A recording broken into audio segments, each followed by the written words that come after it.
and welcome to Intuitive Insights, where we discuss all things intuition and insights gained through readings and how you can best utilize your intuition for better flow in your life. I am your host, Megan McDonough, and here is this week's Intuitive Insight. So I have been marinating on something that came to me intuitively lately, and I love to share it with you, and some practices that I've been finding helpful and challenging for this practice. So there is a hypothesis that we're all living in a simulation or a matrix. The movie The Matrix was all about this. If you haven't seen it, do. It's great, especially Keanu Reeves' karate moves. Pretty worth a watch. But point is, simulation hypothesis states that what humans experience as the world is actually a simulated reality, such as a computer simulation in which humans themselves are constructs. The hypothesis was first formulated by Nick Bostrom and was presented not only as a philosophical speculation, but also as an empirical claim with quantifiable probabilities. Now, I don't have to tell you that this philosophy was received with a lot of criticism from the scientific community, calling it pseudoscience and even going as far as to call it a religion. But in the history of philosophy and philosophies on life, it's not so out of left field. In yoga, in ancient Indian philosophy, or the ancient Indian philosophy of yoga, is the idea of Maya. Maya being illusion. That all we perceive in this world is just an illusion. Anything that can be attached to in this world is an element of that illusion. The physical world that we perceive through our senses is an illusion. And that once we surpass this illusion, the true self, the consistent self, reveals itself. That is the true reality. That the physical world is attached to the ego. And that is the construct of the illusion of our reality.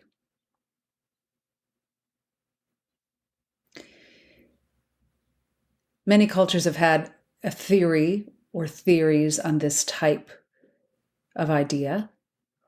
In China, there's the butterfly dream of, I'm going to pronounce this wrong, but Zen Guzi.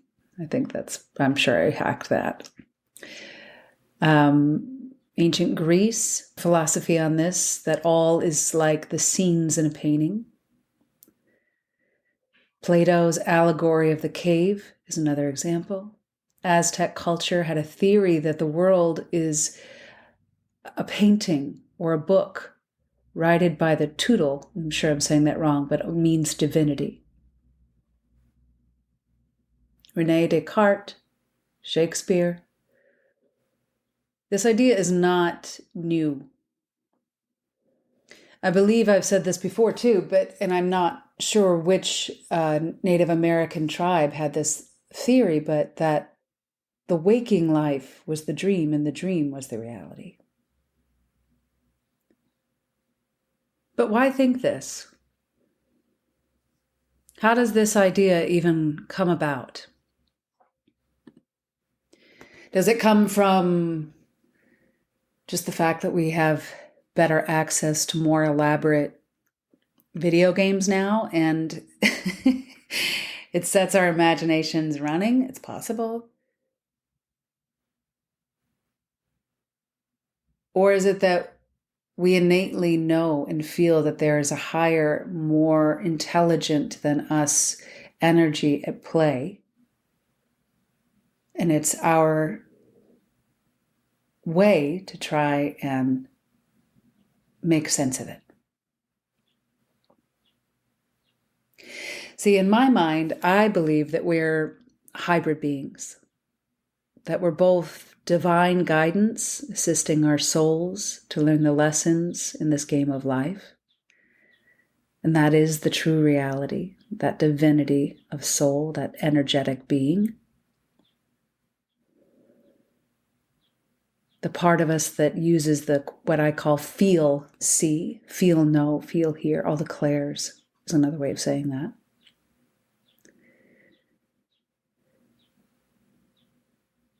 It's that knowing that everything in our lives are built and provided by some kind of divine source to support us, to help us on our path. That there really is no good or bad, it's just is, and what there is information. And that information leads you to the next level of ascension. In my hybrid beings theory, we are part energetic being and part physical. We feed and energize the physical body through food, nourishment, rest, rejuvenation, exercise, education, community. The energetic body is fed by meditation, practices like yoga, energetic practices, connection, love. The power source for the physical body is the brain. The power source for the energetic body is the heart. And just like a hybrid car, you need both sources of fuel to run optimally. How I see it, and from my experience, is that it all boils down to the dark and the light, fear and love. I know I've talked about this before, but I feel like we can always find a new entryway into this. And I'm not the first one to come up with this by any means, but there's always a new illumination, a new analogy that might help us see it better and more clearly. And so this is what I'm sharing today. I see the dark energies as all the fear-based frequencies that allow us to see the light-based frequencies of love with greater definition and detail. I've been using this quote when I teach meditation to the students, and I love it. It's by Pema Chodron, a Buddhist monk.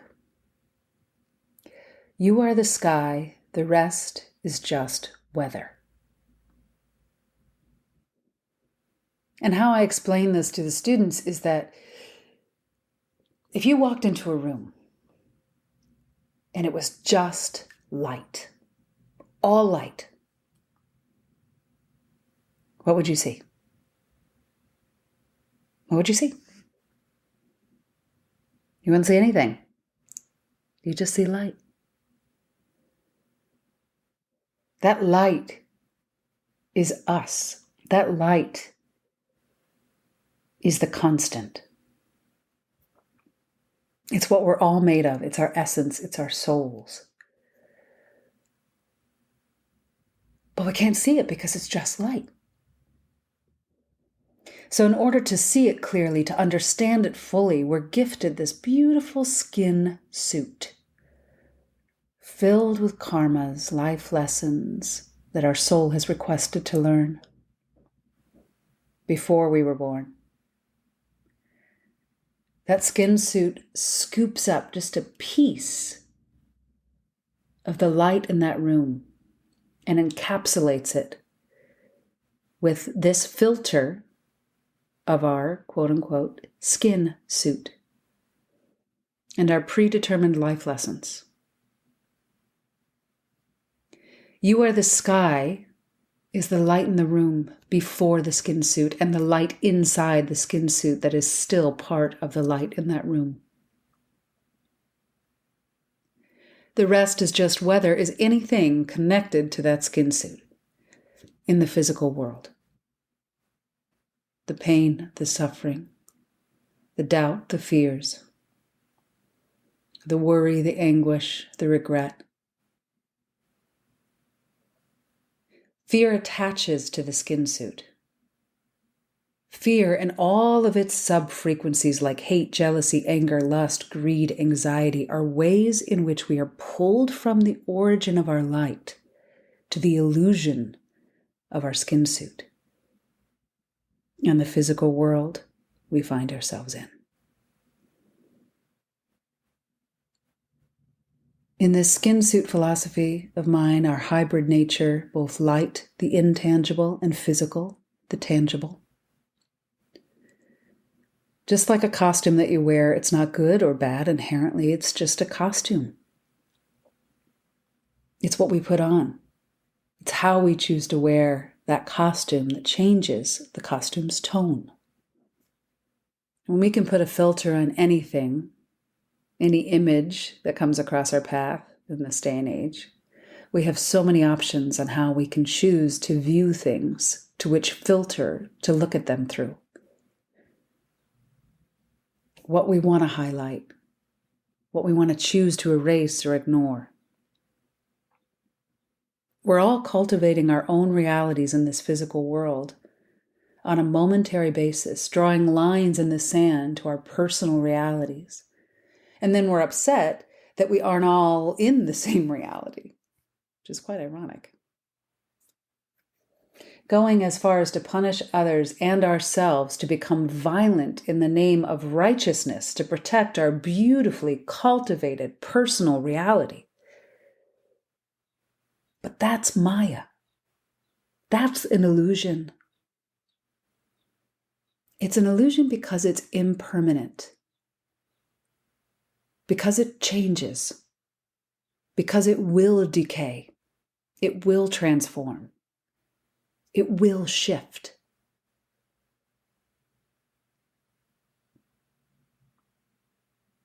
In my vision of a soul, or the room filled with light, that doesn't change. I believe our souls align with the law of conservation of energy, or the law of thermodynamics, which states that energy in a closed system must remain constant. It can neither increase nor decrease without interference from the outside.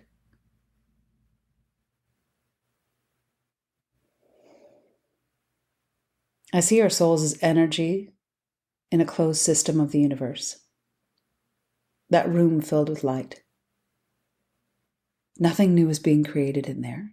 It's just being recycled to enhance and to expand the collective unconsciousness, lessons in the physical world. Personally, I do believe we're in the matrix. The matrix built of fear.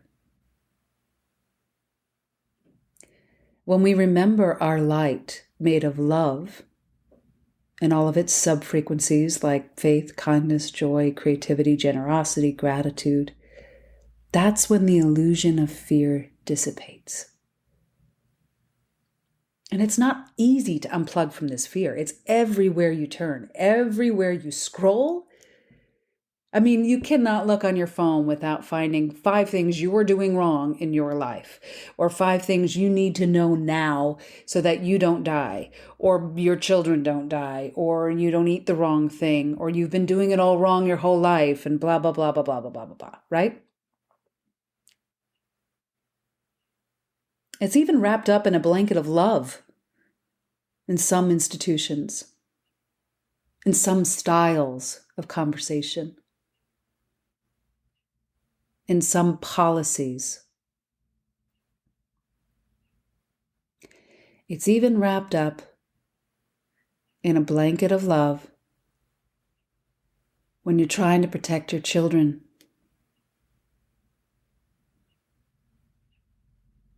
And you say things that are really just your fear being expressed through kind words. Or the reverse, your fear being expressed through unkind words.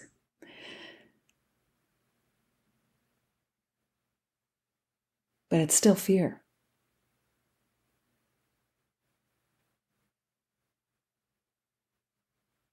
Fully loving your children, to protect them, you have faith in them, not fear for them. And that's a hard one to unravel or to trust. Love expands. Fear contracts.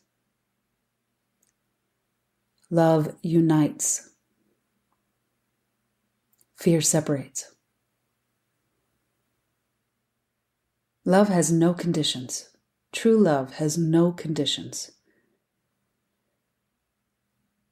Fear wrote the book on conditions.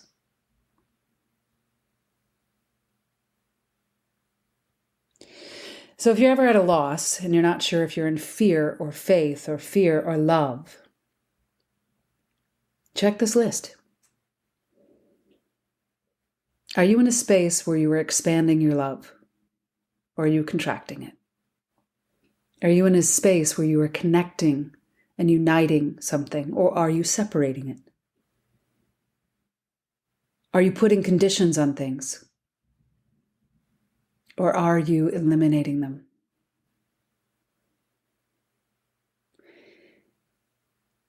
If you find yourself in fear, contracting, separating, labeling conditions, my favorite go-to is to get curious, stay curious, and play. Stay curious, play. Get creative, get curious, surprise yourself. Fear does not live in those magical spaces.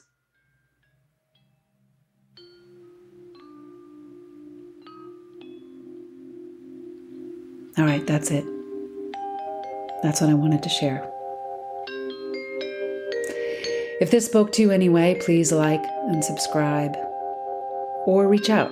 I'd love to hear your insights, your thoughts, whether it resonated with you or not.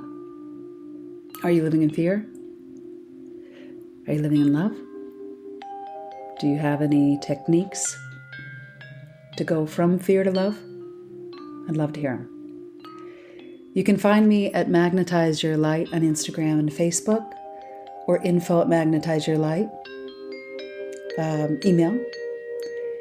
And if you would like to join our community of creative, intuitives, like-minded souls seeking to connect and elevate, you can find all that information on my website, Magnetize Your Light, underneath the community tab.